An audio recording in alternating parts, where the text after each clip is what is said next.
Lutfur Rahman cocoa স্মৃতি football tournament 2025 স্থান পূর্ব ধনিয়া বালুচর মাঠ প্রাঙ্গণ। ম্যাচ এখন শুরু হতে যাচ্ছে। দর্শক, রেফারি আস্তে আস্তে জাতীয় সঙ্গীতের জন্য খেলার এক পার্টে চলে যাবে এবং খেলোয়াড়গুলো সংগ্রহ করবে এবং মাঠে আসবে।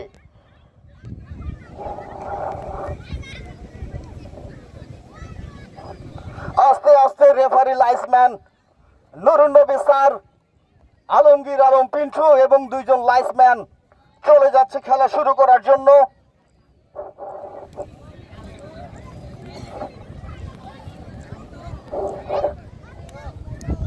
আনাজ আনাজ জাতীয় সঙ্গীত।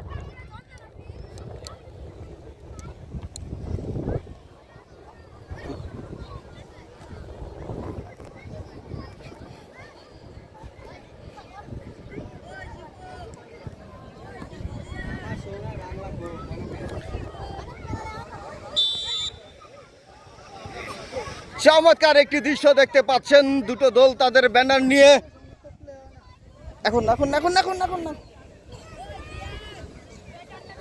আস্তে আস্তে মাঠের মাঝখানে প্রবেশ করছেন।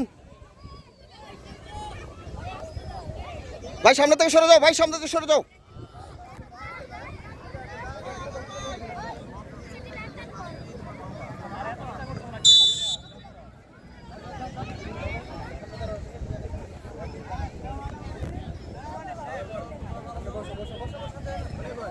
আব্দুল্লাহ কিং এফসি মুখোমুখি হচ্ছে রয়্যাল রোভার্সের। গুরু পর্যায়ে তারা সেমিফাইনালে উপস্থিত হয়েছে। আজকে তাদের ভাগ্য নির্ধারণী ম্যাচ। চমৎকার একটি দৃশ্য দেখতে পাচ্ছেন, আমাদের জাতীয় পতাকা রয়েছে এবং দুই দলের প্ল্যাকার্ড রয়েছে। আজকের ম্যাচে ফলাফল যদি গোল শূন্যতে যদি আমরা ফলাফল না পাই, সেই ক্ষেত্রে টাইব্রেকারে চলে যাবে। এখন জাতীয় সঙ্গীত পরিবেশিত হবে। জাতীয় সঙ্গীত পরিবেশনের সবাইকে দাঁড়িয়ে যাওয়ার জন্য বিশেষভাবে অনুরোধ জানানো যাচ্ছে।